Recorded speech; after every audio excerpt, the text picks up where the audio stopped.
Hello.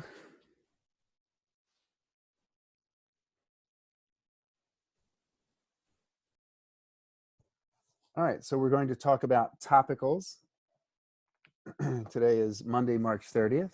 And topicals is something that I became interested in when I was first getting acupuncture from a martial arts master, a Kung Fu master and teacher up in New York, Sifu Kenny Gong.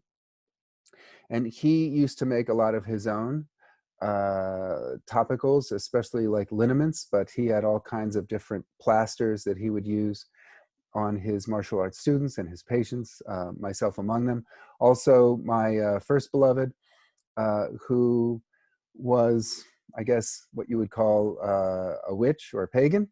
And so she used to do a lot with herbs and with plants. And she actually put a plaster onto my knees when this is back in '92,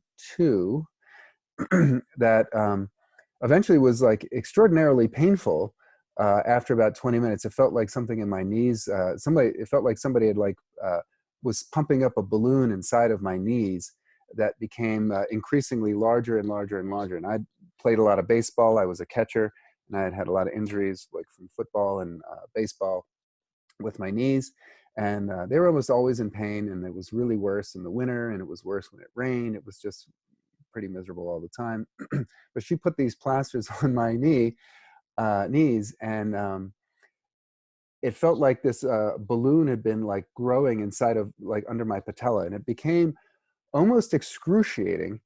And just about the time I was about to kind of like lose my mind, um, I felt something pop inside of. She did the left knee first, and then the right knee.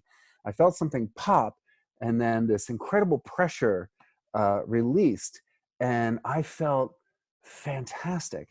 And honestly, do the math. That's been what, 28 years. Um, I haven't had any knee problems since. It's been magnificent. And then she did the right knee, and I was like, oh my God, like we got to go through this again. Yeah, I mean, I was like, it was like it was a knuckle biter. It was very painful. So that was sort of like the beginning of my love affair with poultices and liniments and plasters. So I'd like to go over the basic nature of the topical therapies, describing what liniments are, what poultices are, what plasters are. I'd like to talk about how to use them, the contraindications. We will briefly go over the 3 stages of trauma or 3 stages of injury. And then we're going to go over some examples of when you might use what. And that'll be for each one, okay? We might even talk a little bit about soaks. Okay, so liniment, as you have in your notes, is actually from the Latin word linere, which means to anoint or to smear, but it's mostly used as like to anoint, right? Like a healing oil, right? Like in the church, they would like anoint you, or when like on Ash Wednesday for Catholics, you go and you get the anointment of the ashes, right? So this is a medical a medical topical application that's meant to be just applied to the skin. It's not to be taken internally. A lot of the herbs that are used in popular topical liniments are extremely toxic if ingested. So it's very important that if you make these on your own, or if you store them in your clinic, that you keep them out of reach of children who might be curious and might want to drink them. Liniments generally tend to be more watery and have less viscosity than, say, like a cream or an oil. So liniments are generally made out of some combination of water and alcohol.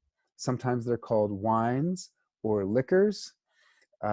Usually wines and liquors are often used as well as an elixir, which you can take internally, and we can talk more about that at some other time. Bob Flaws has a really simple book on medicinal elixirs, which is quite nice. But these are going to be much lower viscosity. So a lot of the herbs are water soluble, and a lot of the herbs are alcohol soluble, which means to draw the essential oils out of, or the ingredients out of the plants, or minerals in some cases, you would need water and alcohol. So, you know, the perfect mix would be 50-50. And you can certainly do that. You can mix water with grain alcohol, or you can do what I do, which is you go to the liquor store and you get the absolute cheapest, nastiest, low quality vodka you can find. It's usually on the bottom shelf, almost always on the bottom shelf, like Rikaloff or Kamchatka. You know, you don't need to go for the good stuff. It actually doesn't make any difference whether you're using Smirnoff or Absolute or Rikaloff, which is like $9.99 for half a gallon. So you'll go down to the bottom shelf and go like way into the back, look for the really dusty bottles. That's the ones you want, right? And so you would basically take the alcohol, which is usually about 40 to 80 proof, excuse me, if you can get it, right? Which is, 100 proof is 50% alcohol, 50% water, right? 100 proof alcohol is, 200 proof alcohol is like 100% alcohol, right? So if you want to get the percentage, you just divide it by 2. And then you would basically, in a gallon jar, you would assemble these together. And I have some examples here, right? So this is my trauma liniment, right? And as you can see, I think it was Dr. Momoto who talked about, like the hidden messages in water. So a lot of these I'll, like this is my trauma liniment. And then I put like the date that I've made it. This is one that I'm extracting now. This is from November 25th of 16, right? So this is good and ripe. You want to let them soak for about 3 years. And then I write, you know, healing prayers and words in Arabic on them. You can write whatever you want. You can write love or healing or whatever, right? This is my, another thing of trauma liniment, right? So in a gallon jar. So as you can see in this one, I've already started to extract some of them. So I've taken the tape off and I can unscrew the lid, right? But in this one, it's still taped up, okay? You can also use, I've also started using these nice gallon jars. Excuse me, I didn't bring one in here, but these they're like Rococo Italian jars with a very high quality rubber sealant lid. So you just notch it down, almost like the old canning jars, and that's a good way to seal it. But then basically every like 1 or 2 days, I go down here and I pray over them, and then I shake them up, right? You want to agitate them in a loving way, right? And that enhances the extraction of the substances from the liquid. All right, so basically, as I said, you're soaking these in alcohol to extract the medicinal properties. And, you know, different herbs are chosen for their thermal nature, ranging from cold to hot, and also their therapeutic action, which could be nourishing or invigorating, right? So we'll get into the details of that in a moment.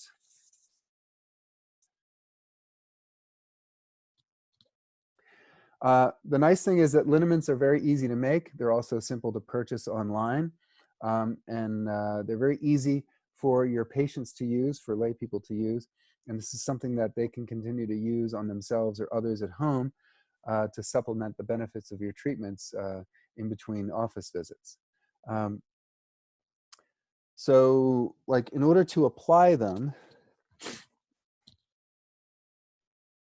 so this is an example of one of mine, right? Leaping tiger, right? This is my trauma liniment.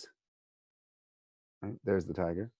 And what you would, and I put these in like 2-ounce bottles, and you can just print off a label. It's very simple. So you just get like a 2-ounce bottle. And then what you do is basically you dab some into your fingers, and then you rub it on the area that hurts until it becomes dry.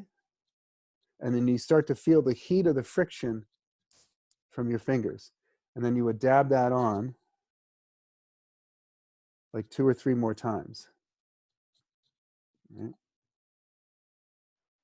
And you would rub that in really nice till it becomes dry and you feel the heat of the friction. Right? You just basically apply it to where it hurts.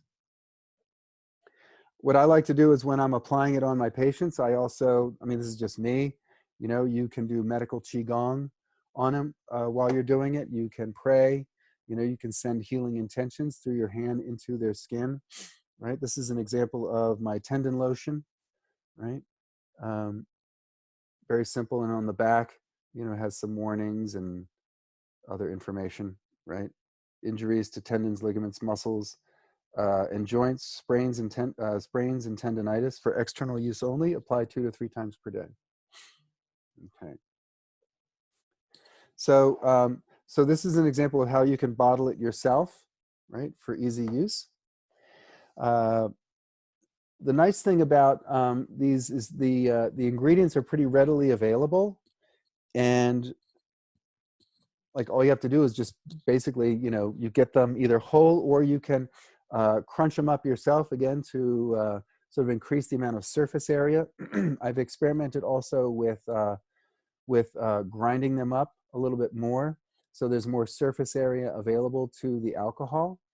Uh, I had a nice conversation with Tom Bisio about this, and he said that he doesn't advise grinding it up into a powder because that could change the healing nature, or the thermal nature of the ingredients. You know, when you break it down that much, it unleashes too much of the oils all at once, and so that there's a very more of a healing action that comes from the soaking. He said, but you can chop them up, and maybe not grind them up into a powder, but chop them up, like maybe in, like if you have like an herb grinder, maybe just like a quick pulse, you know, just for like a few seconds on some of the larger herbs that are like more woody or root like, right?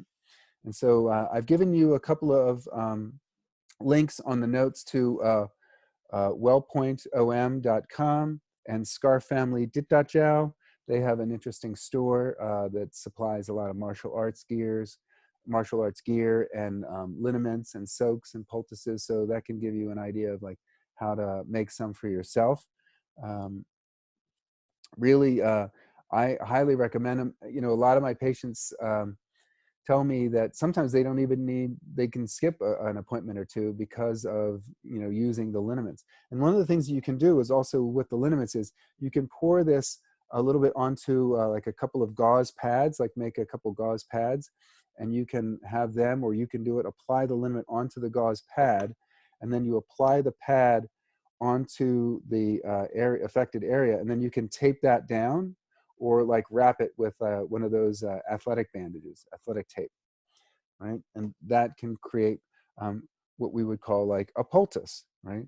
And so poultices, from the Latin pulse or poultice, it means porridge. So this refers to a soft mass that's moist, that is then spread on a cloth and then applied to the skin.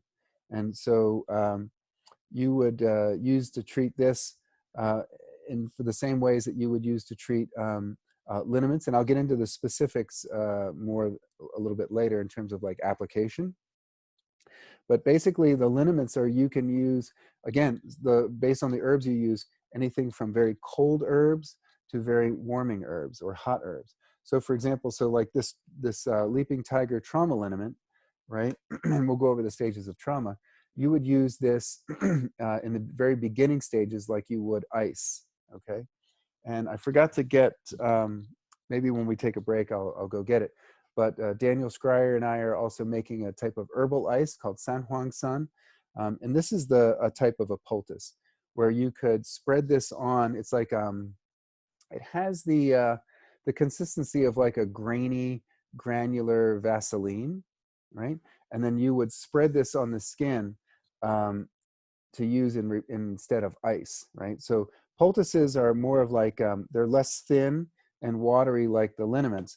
These are more of like a porridge, right? It's very thick. In Chinese medicine, these are known as gao, right? Which character, I joke, includes the foul-smelling substance radical, because a lot of the gaos that I've had when I was younger, really, really nasty. I don't know what they were putting in them, but they were pretty pungent.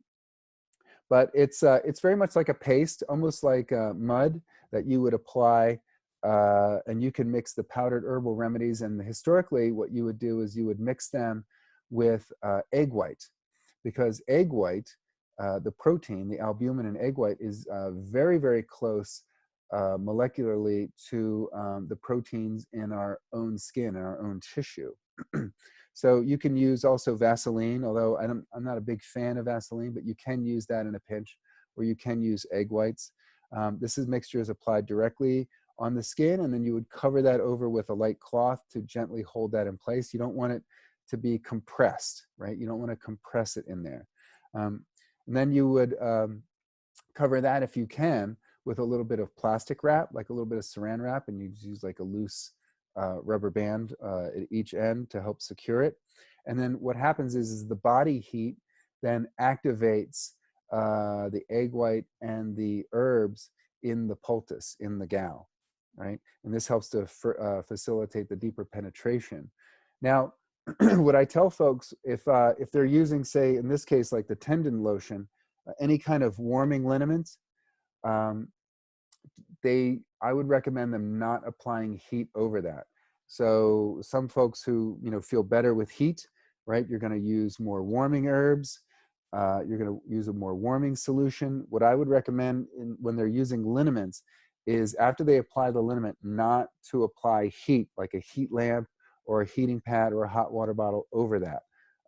If they want, what they can do is they can wrap it maybe with a little piece of plastic wrap, or like an athletic ace, like we used to call like an ace bandage, and that can trap some of the body heat, and that will help enhance the penetration of the liniment. But you rubbing it in there until it's warm, until you feel the friction, the heat of the friction, that generally should be enough. Okay. The nice thing about poultices is the action is a lot longer lasting. You would only really need to put that on once, maybe twice a day at the most. Liniments, their benefits wear off after probably maybe like an hour or two. But when you keep applying it over and over, and again, in a very severe case, I would have them apply it maybe 3 or 4 times a day. But most folks who are dealing with something acute, a couple times a day is fine. A lot of, anytime you have an orthopedic practice, you immediately have partially a geriatric practice, because so many people, over the age of, whatever, 70, are dealing with a lot of arthritic conditions. And so for them, with such chronic conditions, you're going to have them apply it, I'd say 4 or 5 times a day.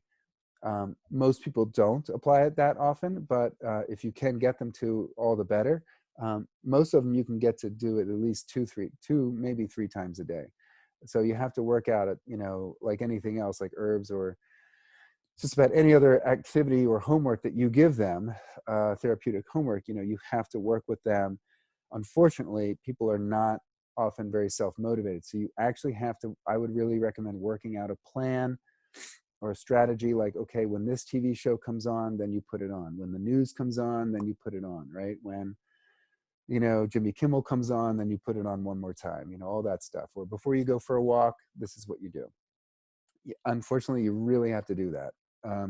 Because I tell people, this is a magic liniment. It only works when you apply it. All right, the downside of the gel is they're messy. A lot of people don't want to mix some goopy stuff onto their body and then cover it, right? It takes a little bit more effort, and it takes a little bit more prep time. So for some folks, we've become a little bit addicted to convenience. So plasters are not often very commonly used. Poultices aren't very commonly used. But they can be extremely effective when used properly. Now, plasters, this is a lot more convenient than a poultice, so it takes a lot of the qualities of the plaster, and they now manufacture these on the backs of like some adhesive, right? So they're very convenient to use. And I realize I don't have my thing in front of me, so I'll have to get that in a moment.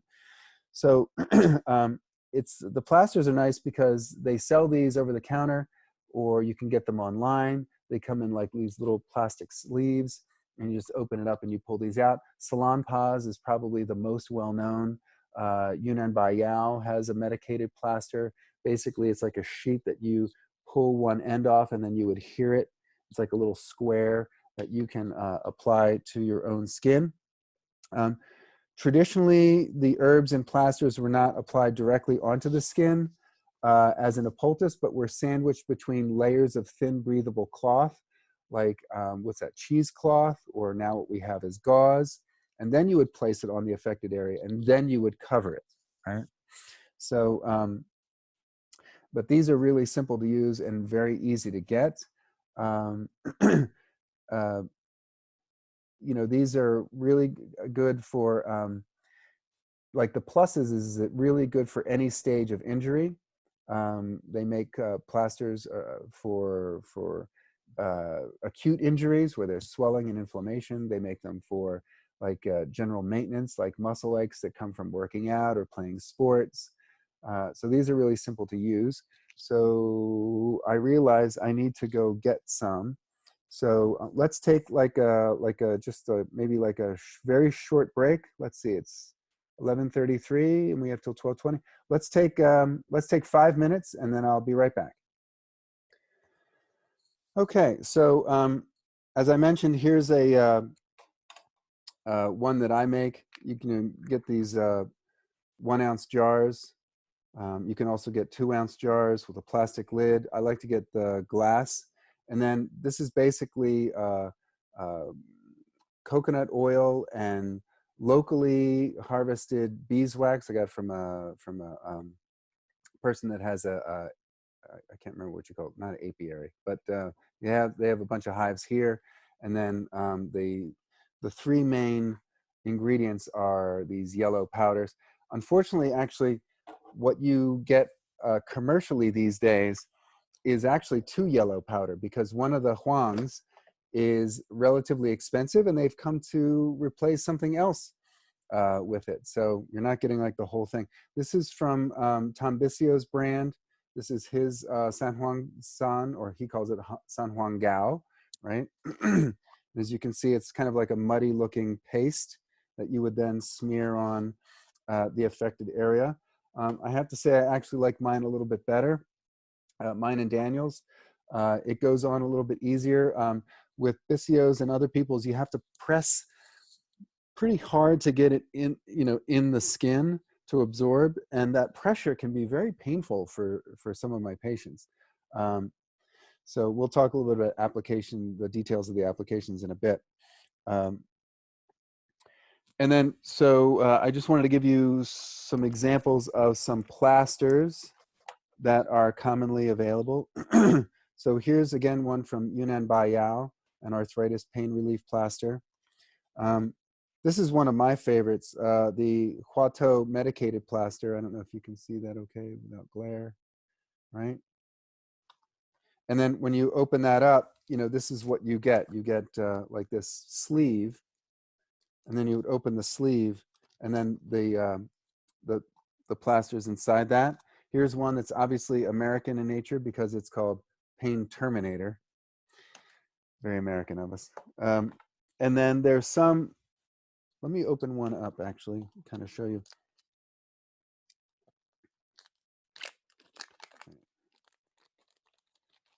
So here's what one of the Quato plasters looks like, right? So on one hand, you've got this backing, and then, then you've got the paper covering it. And so what you do is you just peel it off, right? And this part goes against the skin, this part here, and it's sticky, right? So the nice thing about these is you get the benefits of convenience and ease. They are a little bit aromatic, as it were. So you can, there is that, but the odor kind of fades after maybe about an hour or so. So they're very convenient to use. They're very easy to get, and they're very easy to apply. The problem is, the downside is, they're hard. It's hard to maintain over bony surfaces. So you do have to get some maybe like some wrap, right? Some of this, this like, what do they call it? They call it made in China. No, that's not it. But basically like this, this athletic tape, right? Which you can then wrap around and it sticks. So it's nice. You don't have to use like the old Ace bandages. You don't have to use those pins, which can be very sharp. Now, on the other hand, though, they have like 701, which is intensely aromatic. They sell these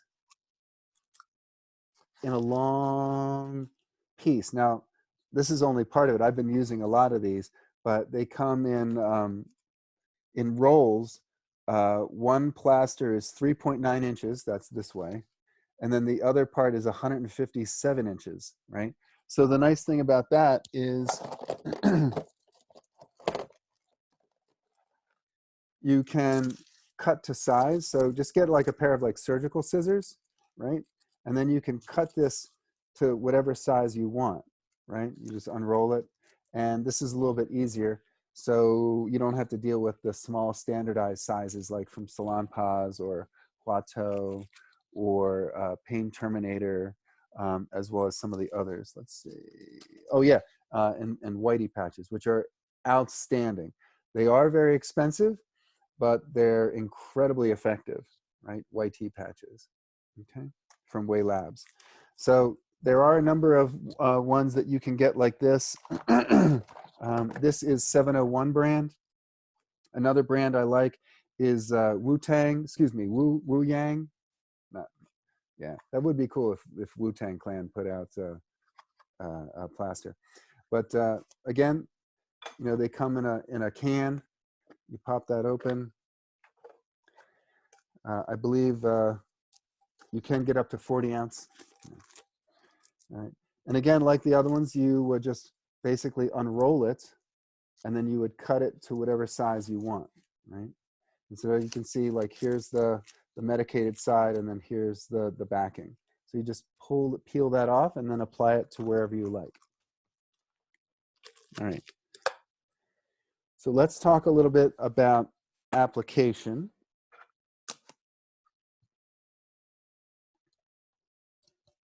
I got to put these away because boy, they are a bit stinky. All right.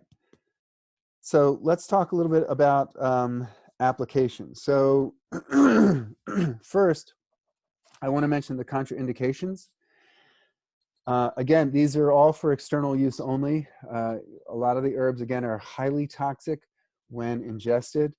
You don't want to use these over open wounds or cuts or abrasions, especially the warming herbs, which can be very aggravating because they are blood moving. You don't want to apply these to any kind of mucous membranes. Obviously, you want to keep them away from your eyes, your mouth, the genitals, the lower abdomen of a pregnant woman. You definitely want to avoid. You don't want to really use liniments or medicated plasters or poultices at the same time over the area. So you wouldn't like massage on a liniment and then put a plaster or a poultice over top of that, okay? All right. So those are the basic contraindications, very simple, mostly obvious stuff. Any questions about that so far before we get into the use?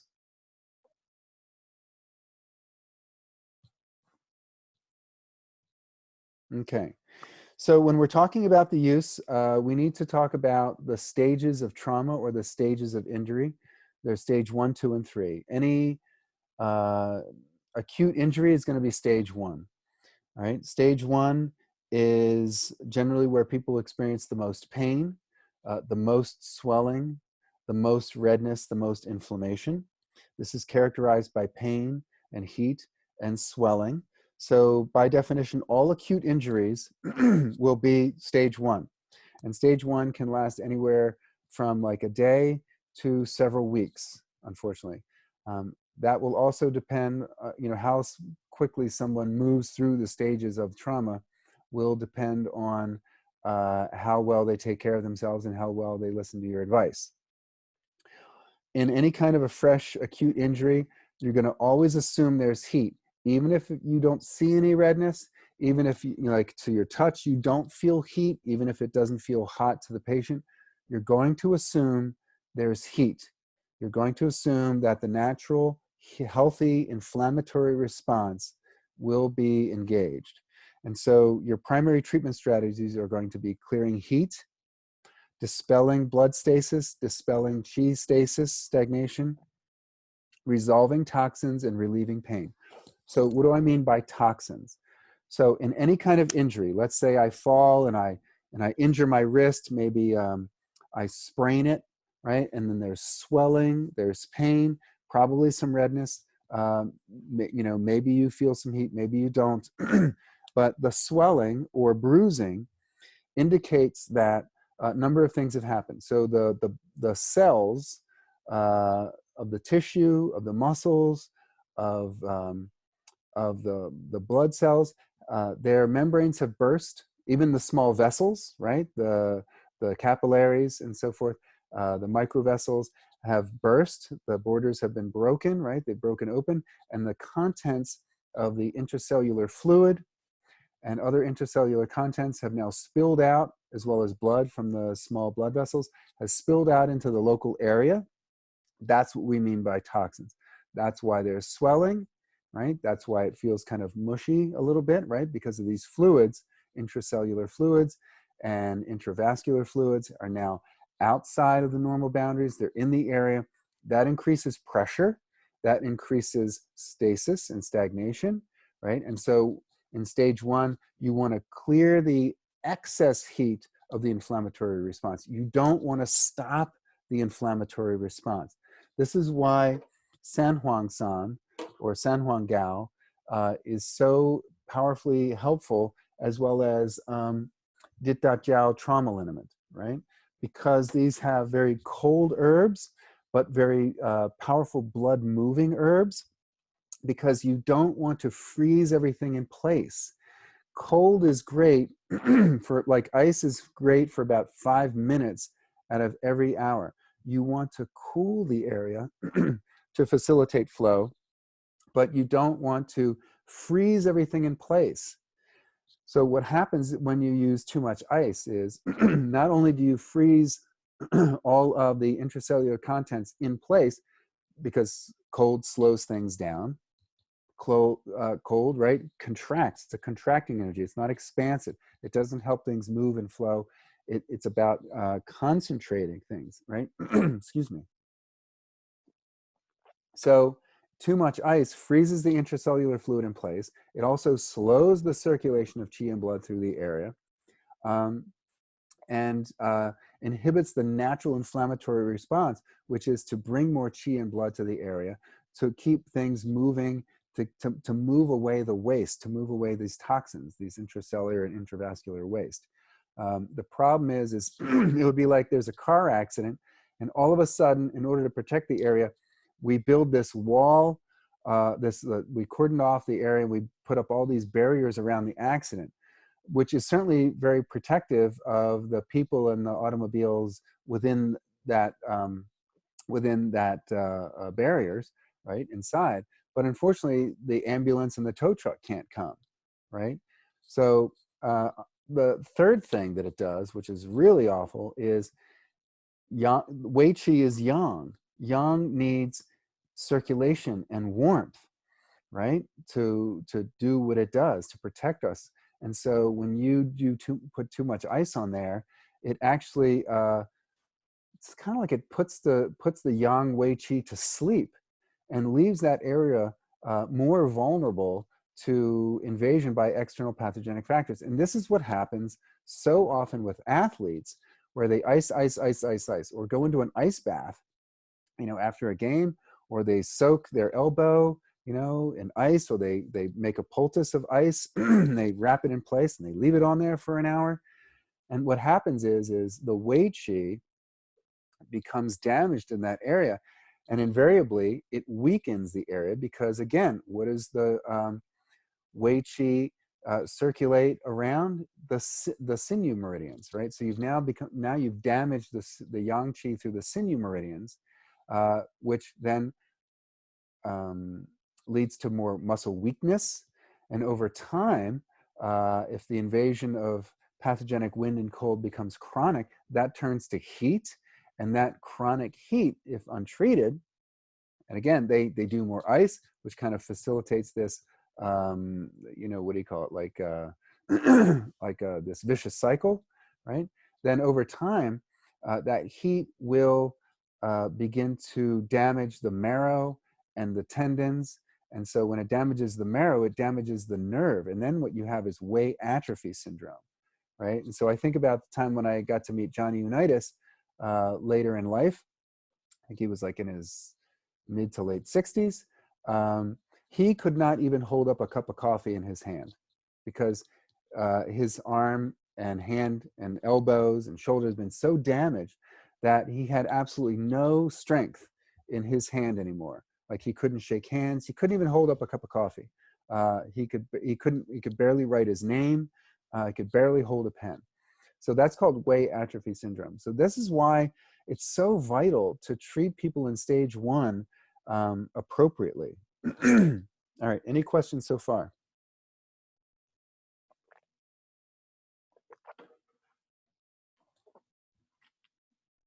Okay.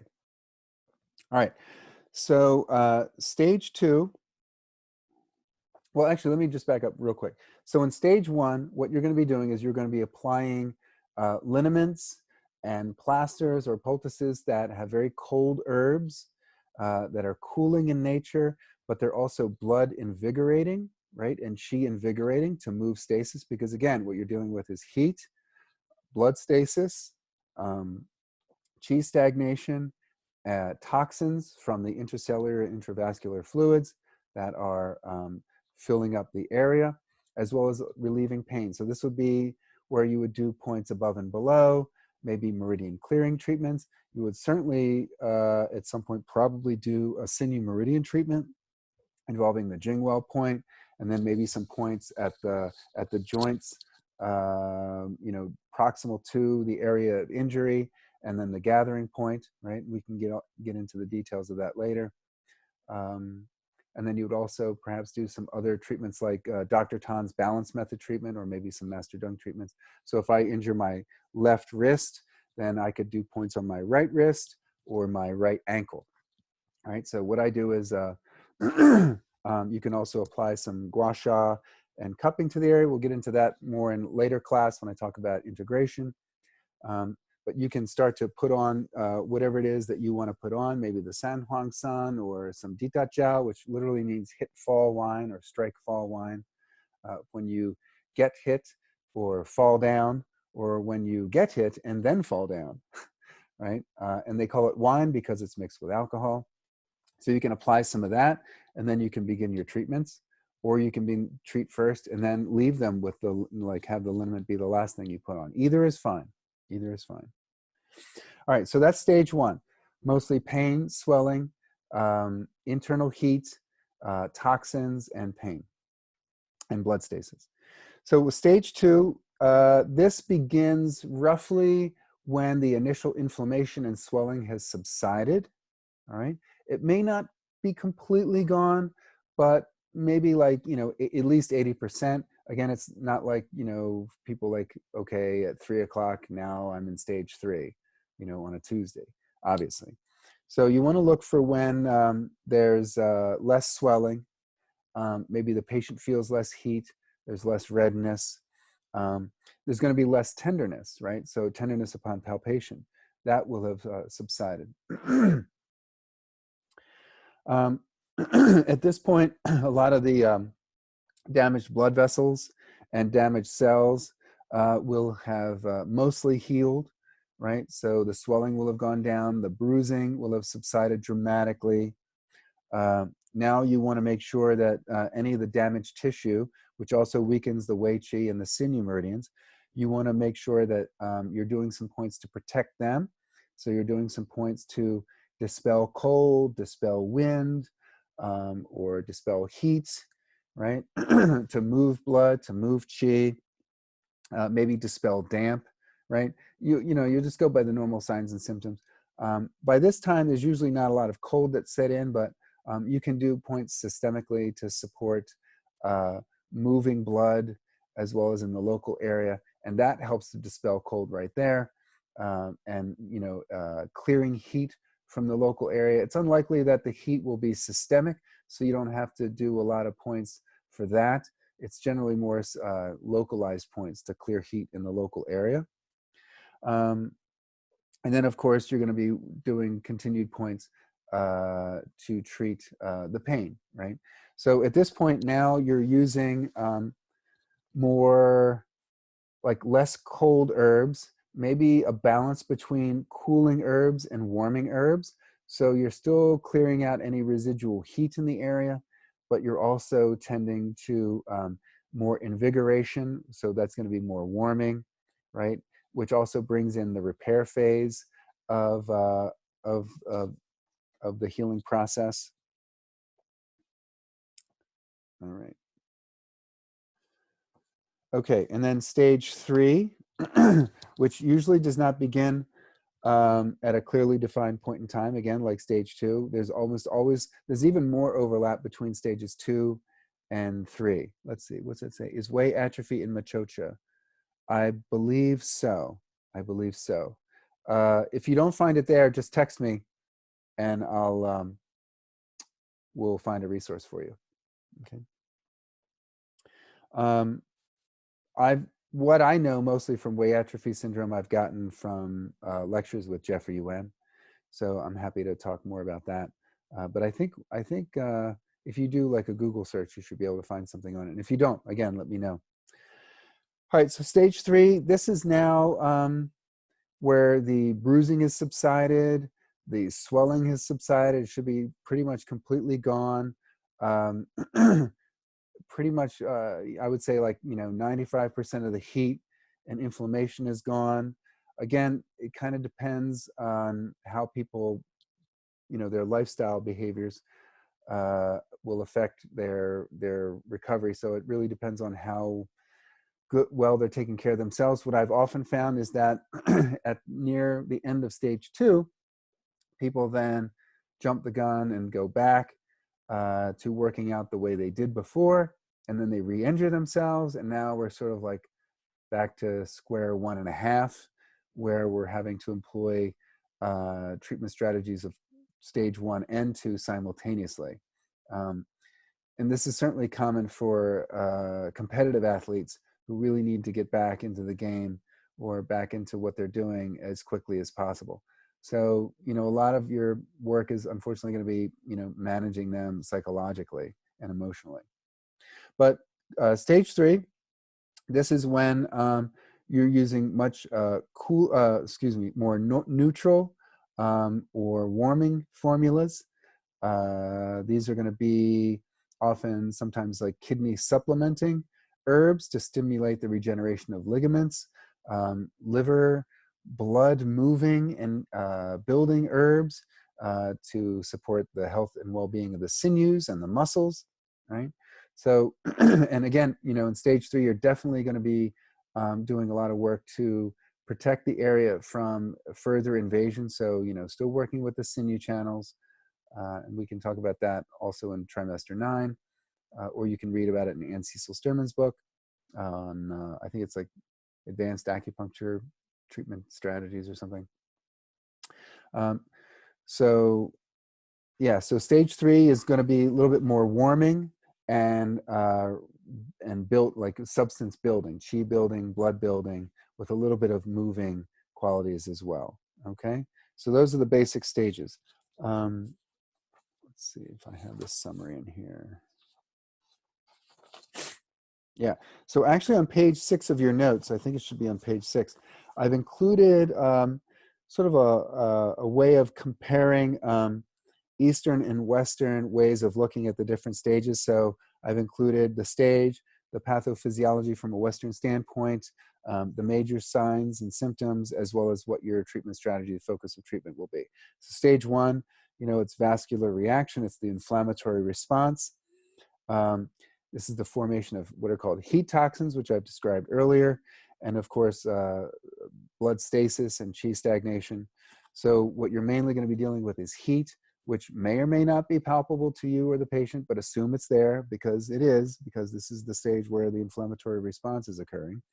there's probably going to be some swelling. There may be some pain.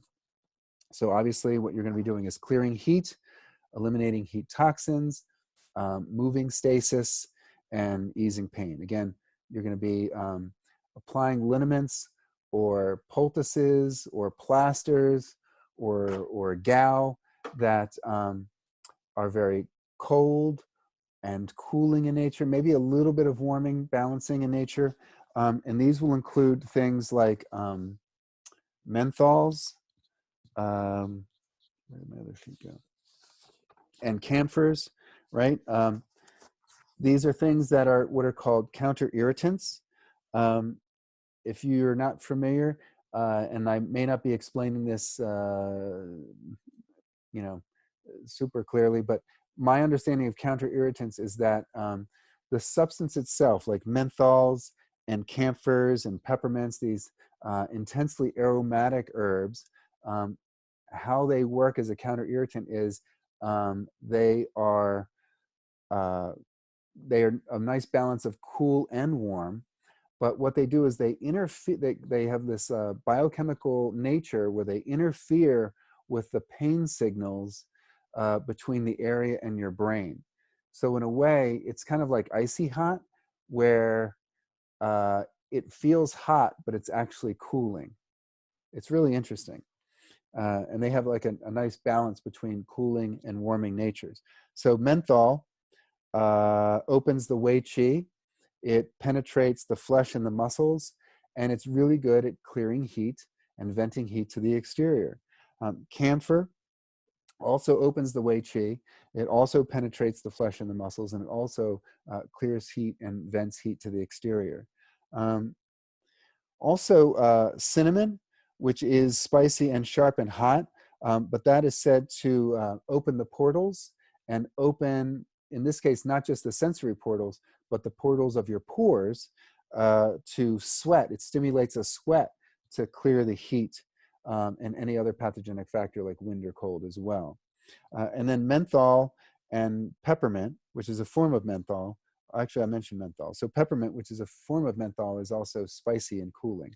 So those are some of the counter irritant herbs that are useful for opening the pores, clearing heat, and they have the analgesic nature, the analgesic properties as being counter irritants. They interfere with the signal between your brain and that area of the body in terms of whether it's feeling hot or cold and pain, which I think is really, really fascinating. So, and then in stage 2, that's more about still dealing with any kind of little bit of residual heat, mostly again focusing now primarily on blood stasis, any kind of residual blood stasis, qi stagnation in the area. And that, again, right, where there's flow, there's no pain. Where there's no flow or stoppage, there's pain. So again, when you start to move, when you clear the heat, when you reduce the swelling, when you remove these heat toxins, which helps with the swelling, when you start to move the bloods and qi stasis, that's going to have some analgesic properties unto itself. And then you could support that with other herbs that are counter irritants, right? With interfere with the brain's pain signaling, with the pain signals, right? And then with stage 2, you're again also clearing external pathogenic factors, any kind of lingering heat toxins, right? So moving blood stasis and expelling any kind of external pathogenic factors. And there's a lot of points. Right now we're discussing phase 2. Sorry. Sorry. I got lost trying to find where you are on the notes. Can you point me in the right direction? It should be page 6, which may be the last page of your notes. I'm just kind of jumping ahead to the summary of the stages. Okay. Do you see it? Yes, I do now. I think it's on, I do see it. Thank you. Maybe it's on a different page for you guys because my copy is an old copy, but it should be towards the end. Yeah, I think it's page 6. Yeah. Thank you. Yeah, so I just wanted to summarize for you all, like comparing the pathophysiology with, the signs and symptoms and your focus of treatment. So yeah, so stage 2, again, you know, a lot of the swelling has gone down, a lot of the heat has been cleared. So you're balancing cooling and warming treatments, you're moving blood stasis, moving qi stagnation, and doing points to continue to expel pathogenic factors from the local area, okay? And then stage 3, this is when the collagen starts to reform, which is called and then the remodeling phase, was basically, you know, the tissues are healing. So this is when any underlying vacuities or deficiencies, you want to help fold that into your treatment. You know, a lot of times when I'll treating somebody in stage 3, I'll do systemic points to build qi or build blood systemically, right? If they're very deficient. And then in the same treatment, you know, after those points are done, then I'll do points that continue with this, which would be like expelling external pathogenic factors, doing additional points for pain, and maybe, you know, doing points above and below the area of injury to support the movement there. You can also do like motor points, things like that, which we'll get into in trimester 9. But this is when you can actually like help to rebuild the system and also help to work on the tissue in the local area. And so your liniments can be divided up into the different stages as well, right? So on page 3, I've given you like a little brief summary on that. As just some brief examples, you can also get this from The Tooth from a Tiger's Mouth. And there's a number of other books on treating injuries with Chinese medicine. There's a couple of nice articles online, right? But like stage 1, you would use something like Huang Sun or the trauma liniment, right? The D.Jiao. So while they can be somewhat effective for stages 2 and 3, especially if it's like a chronic thing where you've got a mixture of where people like they've had an injury, it's mostly healed, but that then they go back and re-aggravate it. You know, maybe their shoulder hasn't completely healed, but they go back into the gym or they go back to swimming or rowing. And so they're in this almost like this chronic state of re-injury. You can continue to use the D.Jiao on them. It's fantastic for stage 1 when, you know, they first come in and they first injure the area. You know, sprains, you know, fractures, you know, sprains, strains, things like that, bruises. Again, don't apply this to open wounds. So this is still great. You know, it's the go-to thing for stage 1. And if it's really acute and it's not like a re-exaggeration, you know, I've definitely used the Huang Sun or Huang Gao. But again, you can get away with using this for multiple stages.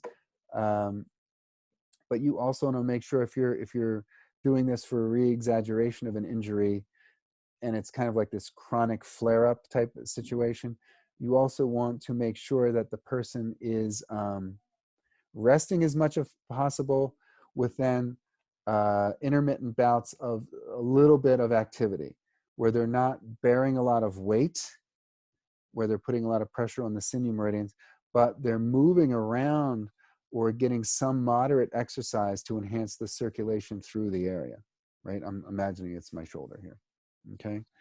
So other examples are black ghost oil. In fact, I've given you, I believe I've uploaded it to Canvas, organized this thing by Topicals by stage. You should recognize it because it says Topicals by stage. And so I've given you an enormous number of herbs, of liniments and poultices and plasters that you can use in the various stages, right? And you can use that as reference. But, you know, the perfect example of like stage 1 liniment would be would be your D.Jiaos, right? Your trauma liniments. Sometimes it's spelled D-I-T, D-A-J-O-W. So sometimes it looks like dit da jiao, J-O-W. Obviously it's translated from Chinese, but some people spell it D-I-E, D-A, J-I-U. So if you, either one is fine. Again, these are really great when somebody's just injured themselves, or has been almost healed and then done, gone back and worked out or done some type of physical activity to re-injure the area. All right. So stage 2, there's a number of different things that are good. One is my Tendon Lotion, which I think is excellent. Also Posamon, right? I don't know if you can see that, which is kind of funny because it sounds like pour some on, but it's actually Posamon. It comes in a metal tin, and this one is very oily and viscous, right? I would really encourage you to use gloves when you put this on, because it feels like it just gets everywhere. And when I apply it with my bare hands, I feel like it's on my hands like for the whole rest of the day, no matter how many times I wash my hands. This one's more oily than and more viscous than the other liniments that you'll use, right? Where's another one here that's stage 2 that I have? So let's see. Oh yeah, here it is. Quanlung oil is good for stage 1 and stage 2.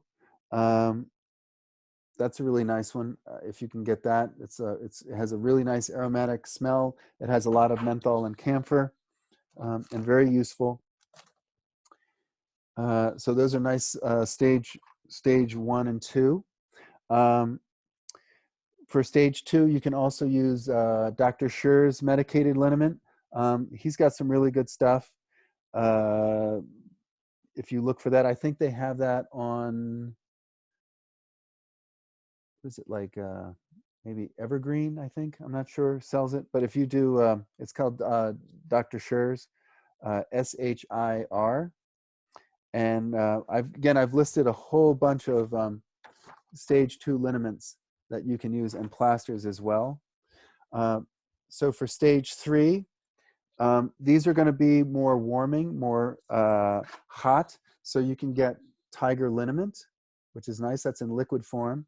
You can also certainly use the Tiger Balm, which is a little bit more dense, almost like a very hard Vaseline. There's a really nice Tiger Balm arthritis rub. This is really nice to use. Another one that you can get that's very popular is Blue Emu oil or lotion. This is more of a cream, right? And they use actually the oil from emu fat because supposedly this makes it much more absorbable in the skin. I think beeswax and coconut oil is fine. That's okay.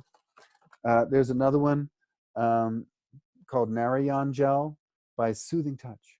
Very nice. And I don't have it with me here, but boswellia, right? Boswellia is, I think, the main ingredient is capsaicin. So boswellia cream, boswellia lotion, sometimes they call it boswellian, right? For things that are dealing more with bones, there's zhonggu shui, which literally means healing or correcting bone water, right? So bone healing water. This is a really phenomenal one. And this is actually one that I do use a lot for people with maybe stress fractures or fractured toes or fingers. What I do is I have people get like a couple, 3 gauze bandages, and then I have them drizzle some of that in the gauze bandage, and then cover that with another couple bandages, and then wrap that around the area. Now, if it's a finger, obviously just 1 or 2 gauze pads, soak that in there, and then wrap that in, and then tape it with some regular waterproof adhesive surgical tape. Right, very helpful. Another stage 3 that's really fantastic, which reminds me of something that my grandfather used to make out of turpentine, which is called volcanic oil. This is Dr. McLean's volcanic oil. It's got turpentine as well as some other ingredients. which is a very good topical analgesic. And the turpentine resin, it's not like the turpentine where you like clean your paintbrushes with. This is made from the resin of the pine tree that they get turpentine from. And it's very penetrative and very soothing, really nice. All right. So those are some examples of things that you can use. They now make a lot of CBD products. There's one by CBD Clinic. This is level 5, which is sort of like nuclear. There's a level 2, which is kind of like waves hello to the pain, which is not really useful at all. Then they make a level 3, which is slightly more useful. A level 4, which is decently effective. And then there's level 5, which is, yeah, this is the one you want, okay? Unfortunately, you know, level 5 is a lot more expensive than the other levels. And this is very aromatic. As you can see, it's a cream, very light colored. If you can smell, I don't know if you can smell that. Yeah, it's very mentholated. They add menthol to this and camphor. So there's 11% camphor and 16% menthol. So usually when I'm applying this, they know, like if I'm standing behind them, they know immediately as soon as I take the lid off of this, because it has a very powerful scent. All right. Oh, and one other thing is I've been experimenting with this as sort of a stage 2 or stage 3 gal. It's Golden Sunshine, what a great name, far infrared herbal paste. And this is I don't want to lean it over too much because it's liquidy. You have to stir it up with like a little like tongue depressor or a stir stick. There's the inside of it. You can see how muddy it is. It's sort of like when you go to David's or some natural food market and you get real peanut butter or real almond butter, you know how the oil kind of like rises up to the top and you have to stir it up? That's like this stuff, right? And so this is a really phenomenal paste. Yeah, it's got a bit of a, it's got a bit of a kick. It does include sesame oil, the resin that I think the turpentine is from. It's got zinc oxide and a whole bunch of really great Chinese herbs, along with some menthol and some peppermint in here. It has a bit of a kick. And for those people who are like really serious about like stage 2, stage 3, protecting themselves from re-injury, this is a nice thing to spread on some, at least I'd say a couple pieces of gauze, right? Like, you know, in my little kit, keep these like 4x4s, right? And then also maybe some gauze bandage that you can wrap around, as well as the this type of stuff that you can cut off, and it actually sticks to itself, which is really nice. It's not smelly, it doesn't stain. It just by the construction, it creates some friction, so it sticks. It's almost like Velcro without the tearing. And so this is a nice paste to goop on, to slather on the gauze bandages, and then apply that and then wrap that. Really helpful, really helpful. Okay, all right. So stay at home. Okay. Well, you'll just have to play it by ear or do cupping or gua sha on yourself, right? That was my original intention, is that you would do it on yourself, not necessarily someone else. Or if you have a very, very willing dog that you can shave a portion of and do the cupping and gua sha on your dog. But good luck with that. Okay. All right. Any questions so far? Yes, houseplant. Try it on your houseplant. Might be tough. I'd consider some kind of palm with a larger leaf, maybe a nice spathiphyllum. Okay. Any questions so far? Question time. For the plasters, are we putting those directly on the skin always, or can we put gauze, you know, like the cheesecloth? Because I'm afraid some people may be too sensitive. Yeah, that's something that's a good point. So what I would do first, before you mention anything to your patient, I mean, before you put anything onto your patient, is ask them, you know, do you use any kind of topical products like makeups or lotions or creams? And in the past, have any of them ever aggravated your skin, right? Is any of them, have you ever had like an allergic reaction, or are you really sensitive to that kind of stuff? Do you have to be really careful about what you put on the skin? They'll know, believe me, if they're an adult, they'll know because they will have experienced it already. You know, is your skin very sensitive to topical applications of makeups and lotions and creams and things like that? And if they're not, then you can put it directly on the skin and then tape that over if you like. And if they're maybe mildly sensitive or not sensitive, and you know, you're worried about, you know, putting it directly on the skin for whatever reason, you can sandwich it between like like one gauze pad which will go against the skin, right? And then you can, you know, goop the stuff on like a couple of gauze bandages so it doesn't leak through to the exterior and maybe, you know, stain something or leak out, you know, and come out of the application. And then you can place that against the skin, and then maybe put like a gentle piece of saran wrap or plastic wrap around that, and then tape it, you know, or bandage it, as I said, you know, with this kind of thing, right? So yeah, so that's a good point. You know, most people will know if they're sensitive to the skin, and if you want, you know, what you can do is just put like maybe like a quarter-sized amount on, and then start with that like at the center of wherever it is, the area that hurts, right? And then try that and say, look, if it feels okay and doesn't feel hot or doesn't feel incredibly itchy or irritated within about 20 minutes, they should be fine. And then I would say if they want to double check, you know, like after 20 minutes, they can like take it off, look at the skin. Does it look like it's heating up or potentially blistering, which is very rare. But, you know, after about 20 minutes, they can check just to make sure. But usually if there's any kind of problem, they'll feel it. But you can always say, you know, after 20 minutes, just take it off and take a look there, see if it seems like extra red. Now, what you don't want is for them to confuse redness with aggravation, because this is heat clearing, especially in stage 1. So it's going to get more red. It's going, you know, depending on the complexion of the patient's skin, right? If they have a skin tone like mine, it's going to get a lot more red. It's going to get a lot more pink, but it shouldn't blister.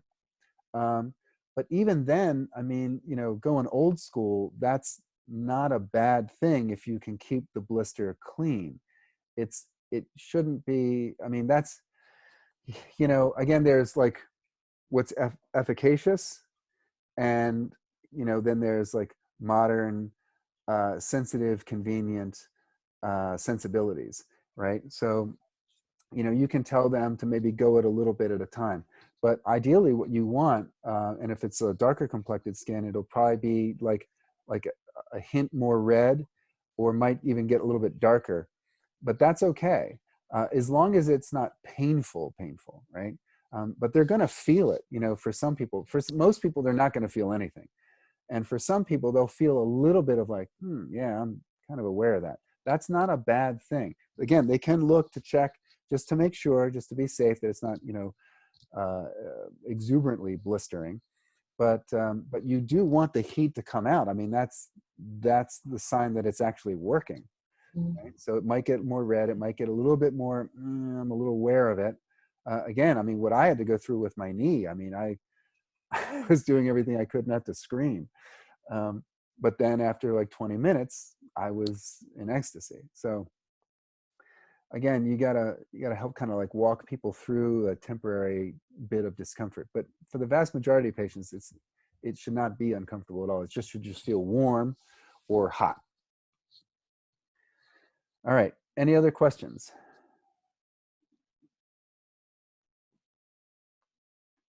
Okay. All right, so I think we're meant to go till 12:20, and I'm 6 minutes over. I apologize. I just wanted to mention one other thing very briefly.